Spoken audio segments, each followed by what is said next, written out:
So students, बात करते हैं इस पैसेज के बारे में। इसमें लिखा है many of us go for a morning walk. हम में से ज्यादातर लोग किसके लिए जाते हैं? मॉर्निंग वॉक के लिए, मतलब सुबह की जो सैर होती है, मॉर्निंग वॉक, उसके लिए जाते हैं। Because it is a healthy and pleasant way to begin the day. क्योंकि ये जो सबसे हेल्दी, और हेल्दी का मतलब जो हमारी बॉडी को फिट रखे, है ना, और प्लीजेंट मतलब बहुत ही अच्छा तरीका है और आसान तरीका है हमारे दिन की शुरुआत के लिए। ठीक है बच्चों, अब बात आती है नए वर्ड के बारे में, जिसका नाम है हाइकिंग। ठीक है, क्या होता है hiking? Hiking is basically going on a long walks. मतलब मॉर्निंग वॉक ठीक है, छोटी हो सकती है, लेकिन हाइकिंग जो है ना, वो मतलब बहुत लंबी वॉक होती है, बहुत दूरी तक तय की जाती है। Hiking is basically going on long walk for exercise and discovery. ठीक है, जैसे मान लो पहाड़ों पे कोई चढ़ रहा है, घूम रहा है, कुछ ना कुछ डिस्कवर कर रहा है, या फिर मॉर्निंग में कहीं बहुत दूर दूर तक टहल के आ गए, है ना, तो ये होता है आपका hiking.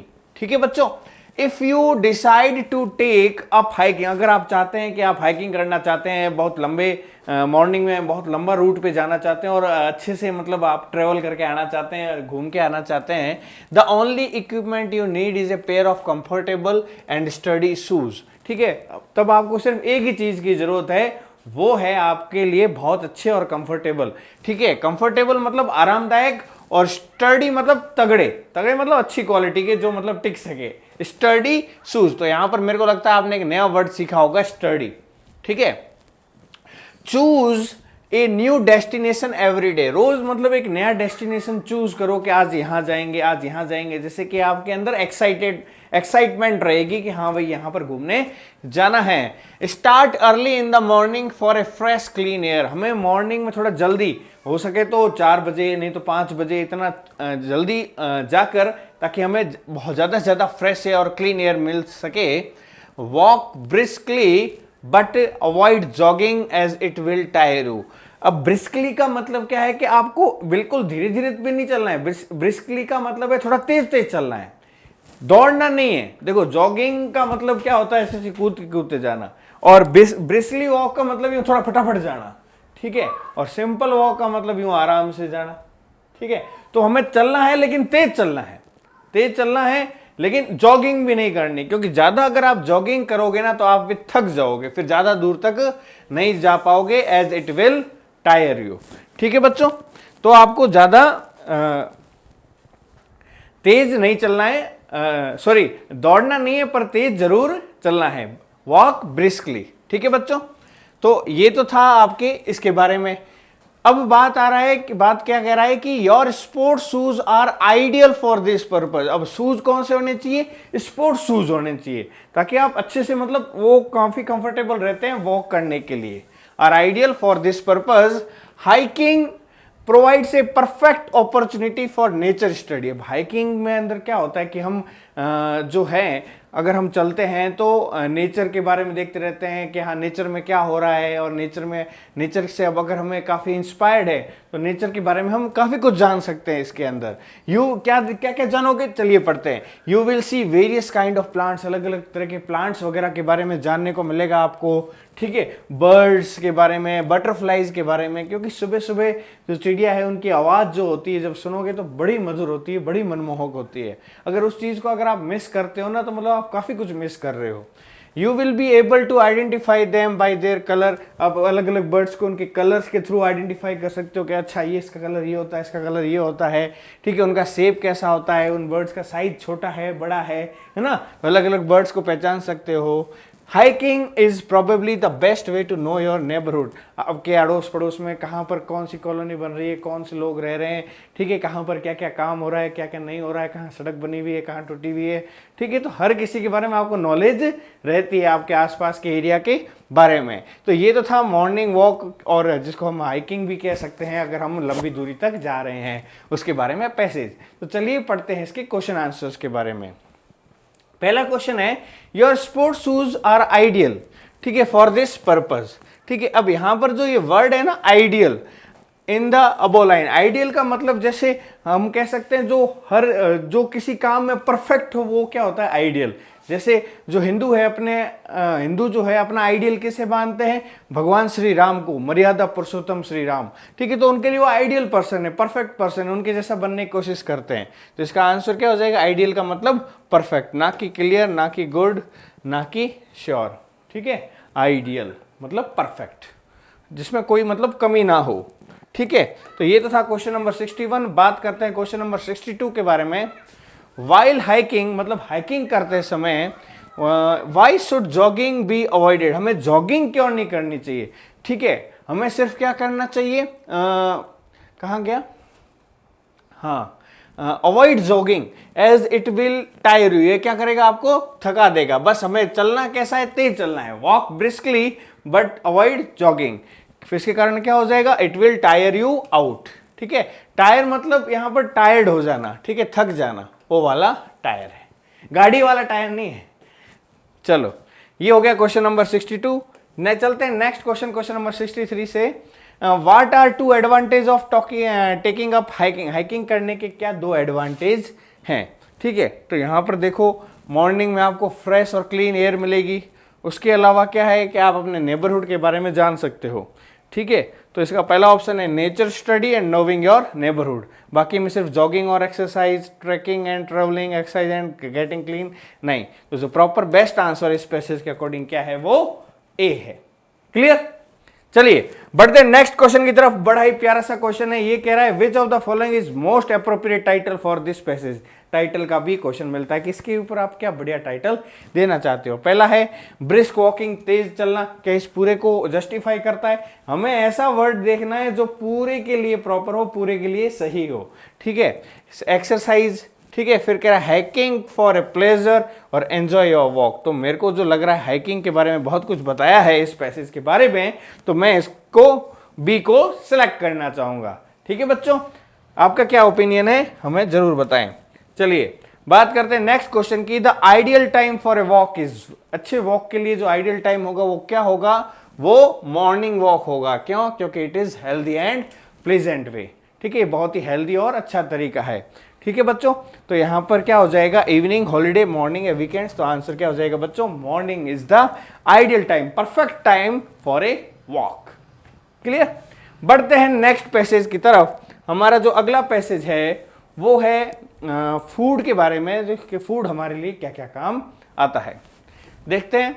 Food provides energy for carrying out all body function such as digestion. जो फूड है हमें क्या प्रोवाइड करता है, एनर्जी प्रोवाइड करता है। क्या प्रोवाइड करता है, एनर्जी। फूड मतलब भोजन, एनर्जी प्रोवाइड करता है, ऊर्जा प्रोवाइड करता है हमें। और किस चीज के लिए, जैसे डाइजेशन मतलब खाने को पचाना। रेस्पिरेशन, देखो एक होता है ब्रीथिंग और एक होता है रेस्पिरेशन। ब्रीथिंग का मतलब यही काम होता है, इनहेल और एक्सेल, सांस को लेना और छोड़ा। रेस्पिरेशन जो है ना आपकी बॉडी के सेल्स के अंदर होती है, पूरी कोशिकाओं के अंदर होती है, जिसके अंदर क्या होता है, ग्लूकोज जो होता है आपका ब्रेक डाउन होता है, उससे एनर्जी रिलीज होती है। फूड से जब एनर्जी रिलीज होती है ना, वो रेस्पिरेशन के द्वारा होती है।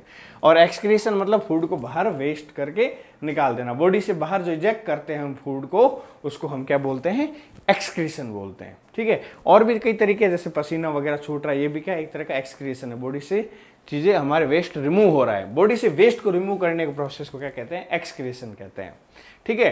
Food is required for growth. Food किस लिए, हमारे बॉडी की ग्रोथ के लिए, डेवलपमेंट के लिए, विकास के लिए, है ना। और बॉडी जो है कभी कभी आपके लग जाती है चोट वगैरह, तो उसको रिपेयर करने के लिए भी फूड से जो एनर्जी मिलती है वो काम आती है, ठीक है।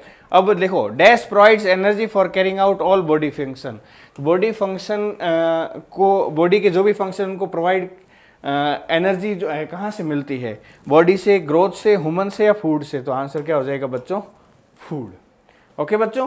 नेक्स्ट क्वेश्चन नंबर 67 है food also protect the body against. Food जो है वो हमारी बॉडी को और किस चीज से प्रोटेक्ट करता है, ठीक है। तो इसको देखेंगे, आगे पढ़ते हैं। इसके बारे में कुछ आया नहीं है, ये बोल रहा है ग्रोथ, एनिमल, एक्सक्रीशन, डिजीजेज। पढ़ते हैं इसके बारे में। It also protects the body against diseases. ये लो मिल गया इसका आंसर। तो इसका आंसर क्या हो जाएगा, डिजीजेज। मतलब हमें बीमारियों से भी ये क्या करता है, फूड से जो एनर्जी मिलती है उससे हमें बचाता है, ठीक है। फूड से ही सब कुछ होने वाला है। उसके बाद में क्या कह रहा है, we get our food from. हमें हमारा फूड कहाँ से मिलता है। ऑप्शन क्या है, प्लांट से, एनिमल से, या दोनों से, या फिर किचन से फूड मिलता है। ठीक है, तो किचन मत कर लेना इसका, पहले पैसेज देखो। Among all the living organisms only green plants make their own food. खाली ग्रीन प्लांट जो है अपना खाना बनाते हैं, और कोई भी एनिमल से उसमें से और खाना नहीं बनाते हैं। 6th क्लास तक की बात कर रहा हूँ, आगे और पढ़ेंगे हम इसके बारे में। Animals and humans being depend on plants, ठीक है, एंड अदर एनिमल्स। जो एनिमल्स है और ह्यूमंस है, या तो वो प्लांट पे डिपेंड है, प्लांट से उनको फूड मिलेगा, या फिर दूसरे एनिमल्स को मार के खाते हैं, या फिर उनके प्रोडक्ट खाते हैं, उससे हमें क्या मिलता है, फूड मिलता है। जैसे कि गाय के ऊपर भी डिपेंड होते हैं, तो गाय से दूध मिलता है हमें, है ना। कोई नॉन वेजिटेरियन होते हैं जैसे चिकन वगैरह खाते हैं, तो अपने फूड के लिए दूसरों एनिमल्स पे डिपेंड होते हैं, ठीक है। तो वी गेट, मतलब वी कौन है, हम मतलब ह्यूमंस हैं, तो हमें अब फूड किससे मिलता है, सिर्फ प्लांट से मिलता है, एनिमल से मिलता है, या फिर दोनों से मिलता है। तो आंसर क्या हो जाएगा, हमें दोनों से मिलता है, चाहे वो लिविंग थे, चाहे वो वेजिटेरियन है, नॉन वेजिटेरियन। वेजिटेरियन है तो मिल्क तो मिलता ही है गाय से, तो ये भी क्या हो गया, एनिमल्स, है ना। और नॉन वेजिटेरियन को मिलता ही है। बात करते हैं नेक्स्ट क्वेश्चन नंबर 69 की। तो 69 है, dash makes their own food. अपना खाना खुद कौन बनाता है, A mother, B chef, C green plants, या डी ह्यूमंस। ठीक है, काफी अच्छे ऑप्शंस दिए हैं, देखते हैं क्या इसका आंसर। यहाँ पे देखो, only green plants make their own foods. जो ग्रीन प्लांट्स होते हैं ना, वही अपना खाना खुद बनाते हैं, ठीक है। अब जैसे आप बोलोगे सर मम्मी भी तो खुद ही बनाती है, लेकिन मम्मी के यहाँ से तो आलू उगता नहीं है, लाती तो मार्केट से ही है ना। मार्केट वाले कहाँ से लाते हैं, प्लांट से, ठीक है। तो इसका रियल आंसर क्या हो जाएगा, ग्रीन प्लांट्स, ठीक है बच्चों। चलो बात करते हैं, इसका हो गया क्वेश्चन नंबर 69। बात करते हैं next question number 70। What is digestion, respiration and excretion. यहाँ पर डाइजेशन, रेस्पिरेशन और एक्सक्रिएशन क्या है, नाउन है, प्रोनाउन है, वर्ब है, या एग्जेक्टिव है। तो यहाँ पर ये देखो, यहाँ पर ये काम हो रहा है, डाइजेशन हो रहा है, क्रिया हो रही है, ठीक है, कुछ ना कुछ वर्क हो रहा है। जहां पर कोई वर्क होता है तो उसको किसके अंदर आता है, वर्ब के अंदर आता है, क्रिया के अंदर आता है। तो ये ग्रामर रिलेटेड क्वेश्चन है, वो भी आपको मिल गया, ठीक है। बढ़ते हैं नेक्स्ट क्वेश्चन की तरफ। क्वेश्चन नंबर 71 नेक्स्ट पैसेज का है। तो यह है कि स्टोरी 4 बैलों की, आइए पढ़ते हैं। क्या है इस स्टोरी में, there were 4 bulls in a जंगल। एक जंगल के अंदर 4 आपके बैल रहते थे, ठीक है। दे वर फास्ट फ्रेंड, फास्ट फ्रेंड मतलब पक्के मित्र थे, ठीक है। दे वर फास्ट फ्रेंड्स। दे ग्रेज्ड, देखो ग्रेज जो मतलब होता है चढ़ना, और पीछे डी लग रहा है, मतलब वो ईडी लग रहा है, या फिर इसका मतलब है वो पास्ट टेंस की बात कर रहा है, वर्ब की second form. They graze together, साथ में खाना खाते थे, चलते थे। They thought out a plan, he thought out a plan to kill them. अब यहाँ पर ही कौन है, कोई तो है जो क्या करना चाहता है, उनको मारना चाहता है, ठीक है। अब यहाँ पर मोस्टली मुझे जो लग रहा है, यहाँ पर शायद ये देखो लायन के बारे में बात हो रही है, ठीक है। तो यहाँ पर मैं लिख देता हूं, lion thought out a plan to kill them, the lion went to the first bull. Lion कहाँ गया, एक फर्स्ट बुल के पास में, पहले वाले बैल के पास में गया। एंड विस्पर्ड मतलब कान में धीरे धीरे बोला, कान में धीरे धीरे बोलते हैं उसको विस्पर्ड कहते हैं, विस्परिंग कहते हैं। विस्पर्ड इन हिज हियर, उसके कान में जाकर क्या बोला बच्चों, वो बोला, your friend eat the green grass and leave the dry grass for you.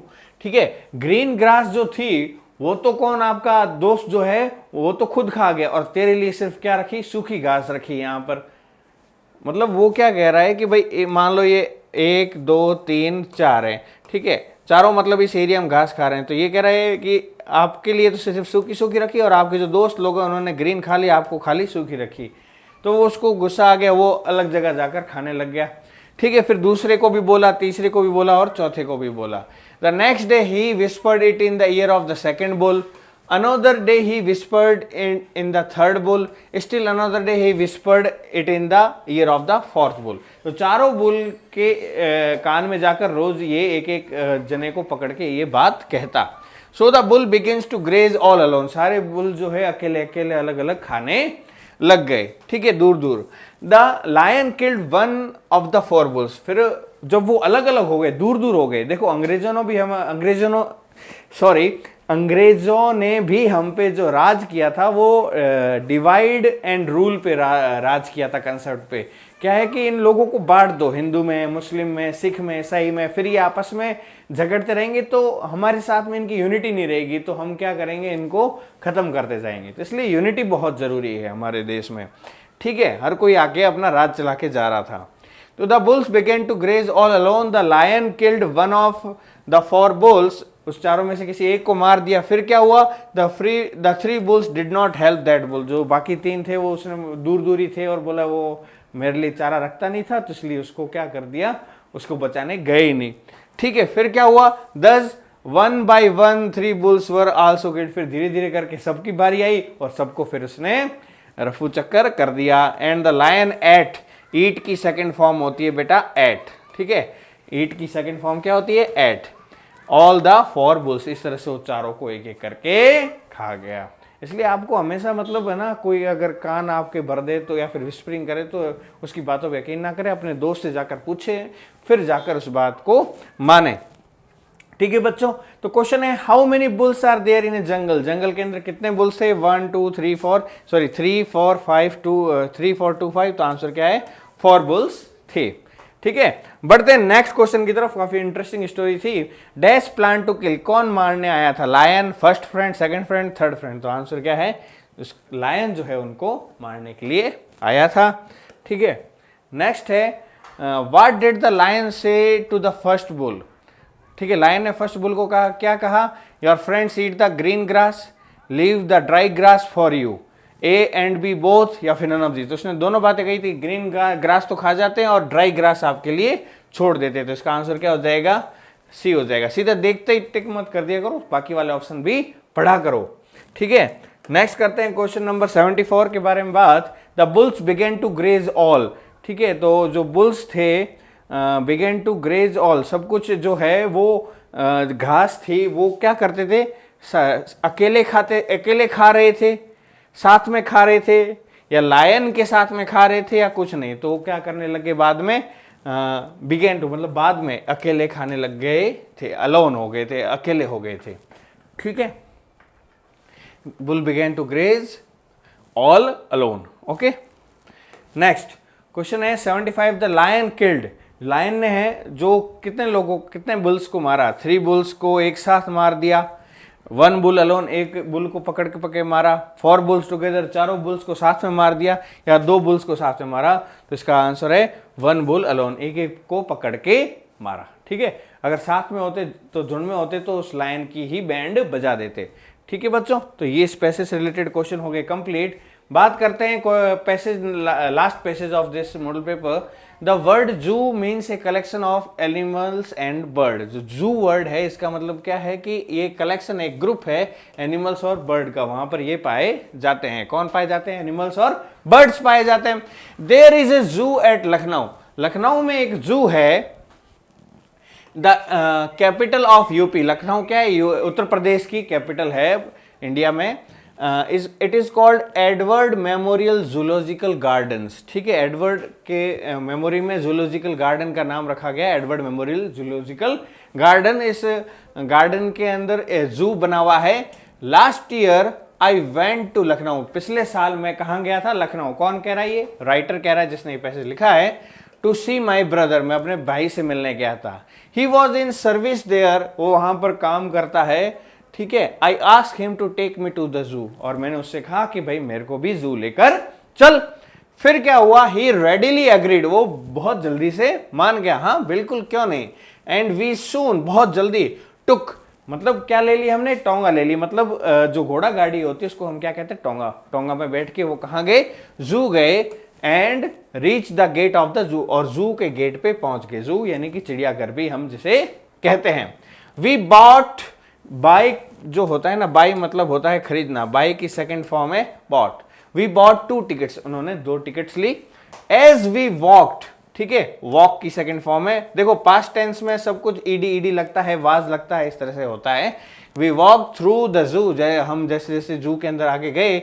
We saw, सी की सेकंड फॉर्म क्या है, सॉ। हमने क्या देखा, बिग केजेस, बड़े बड़े क्या देखे, केज। केज मतलब क्या होता है बेटा, पिंजरे। ठीक है, बड़े बड़े पिंजरे देखे। We saw big cages, animals and birds were kept in them. उसके अंदर कौन रखे गए थे? एनिमल्स मतलब जानवर, बर्ड्स मतलब पक्षी वगैरह उसके अंदर रखे गए थे। ठीक है, कैप्ट जो है कीप की सेकंड फॉर्म है। कीप का मतलब होता है रखना, और कीप की सेकंड फॉर्म है कैप्ट। ठीक है बच्चों, they were seen in their natural forms, मतलब वो जहां पर रह रहे थे उनके आसपास जो जगह थी वो उनके एनवायरनमेंट के अकॉर्डिंग बनाई गई थी। ठीक है, I saw many monkeys there, वहां पर खूब सारे बंदर भी देखे। They were making faces at visitors, ऐसे यूं चिढ़ा रहे थे बंदर, है ना, बंदरों का काम ही यही है इस तरह से उल्लू बनाना या फिर इस तरह से चिढ़ाना। इन सम केजेस, कुछ पिंजरों के अंदर I saw lions, tigers and bears. ठीक है, लायंस भी थे, लायन मतलब शेर, टाइगर मतलब बाघ, ठीक है, बेयर्स मतलब भालू। They were staring at the people, staring का मतलब यूं, मतलब ताकना, यूं ऐसे यूं देखना, यूं लोगों की तरफ यूं देख रहे थे। ठीक है, यूं मतलब घूर घूर के देख रहे थे, staring at the people. The African gorillas, वहां पर अफ्रीका के जो गोरिल्ला थे, African gorillas were there, monkey जैसे होते हैं, बड़े बड़े होते हैं, मंकी की प्रजाति के होते हैं। आई सॉ वाटर बर्ड्स, ठीक है, जल पक्षी देखे, जैसे जो पानी में रहते हैं, जैसे कि डक्स जो थी, क्रेन्स जो थे वो वहां पर थे। ठीक है, डक्स मतलब बतख, क्रेन्स मतलब जो वक होता है उसको क्रेन्स कहते हैं। दे इंटरेस्टेड मी मोस्ट, वो जो राइटर है उसको काफी ज्यादा पसंद आए थे, सबसे इंटरेस्टिंग उसको वही लगे थे जो वाटर बर्ड्स थे। There were parrots, cuckoos, nightingales, वहां पर तोते थे। ठीक है, बुलबुल थी, कोयल थी, कुकूज मतलब कोयल, नाइटिंगेल्स मतलब बुलबुल भी थी। ठीक है, एंड सच अदर बर्ड्स, और भी कई सारे इस तरह से पक्षी थे। तो ये तो हमने पढ़ लिया पैसेज के बारे में। अब पढ़ते हैं क्वेश्चन आंसर्स। ठीक है बच्चों, अगर आपको नोट डाउन करना है तो आप कर सकते हो इसको यहां से। ओके स्टूडेंट्स, तो बात करते हैं हम इसके फर्स्ट क्वेश्चन के बारे में। तो इसका फर्स्ट क्वेश्चन है, the word zoo means collection of. जू का मतलब होता है कलेक्शन, किस चीजों का कलेक्शन होता है? सिर्फ एनिमल्स का, सिर्फ बर्ड्स का, बर्ड्स एंड एनिमल्स बोथ, या फिर नन ऑफ दीज। तो इसका आंसर क्या हो जाएगा? Birds and animals. ठीक है बच्चों, दोनों का कलेक्शन होता है, यहां पर हमने देखा था। ठीक है बच्चों, बात करते हैं नेक्स्ट क्वेश्चन की। वेयर इज जू, जू कहां पर था? ठीक है, वेयर इज या फिर जू कहां पर है? ये था आपके लखनऊ में। तो इसका आंसर क्या हो जाएगा? बी, ना कि अलीगढ़, कानपुर या फिर आगरा। अगला क्वेश्चन है, वी बॉट डैश टिकट्स, कितने टिकट्स लिए? 1 2 3 4, तो उन्होंने कितने लिए थे? वी बॉट 2 टिकट्स, उन्होंने 2 टिकट लिए थे। तो इसका आंसर क्या हो जाएगा? 2 टिकट्स। ठीक है, मेमोरी भी आपकी अच्छी होनी चाहिए। मुझे याद है लेकिन फिर भी मैं अंडरलाइन करके बता रहा हूँ। वी सॉ, हमने क्या देखा था? बिग केजेस, बड़े बड़े पिंजरे देखे थे, या फॉरेस्ट देखा था, या फील्ड देखा था? आंसर क्या है? उन्होंने बड़े बड़े पिंजरे देखे थे। ठीक है, big cages. Last but not the least, there were, वहां पर क्या थे? पैरट्स थे, या फिर कुकूज और नाइटिंगल्स थी। ठीक है, एंड सच अदर बर्ड्स। तो ये ऑल ऑफ दीज हो जाएगा कि सभी के सभी थे। ठीक है बच्चों, तो इसी के साथ ये पैसेज कंप्लीट होते हुआ उम्मीद करता हूं आपने कुछ बिल्कुल नया सीखा होगा। इसी तरह से पढ़ते रहिए, आगे बढ़ते रहिए। जय हिंद, जय भारत। घिरे हुए अंधियारे को अब हम दूर भगाएंगे, घिरे हुए अंधियारे को अब हम दूर भगाएंगे। ज्ञान की ज्योति जलाएंगे, हम ज्ञान की ज्योति जलाएंगे।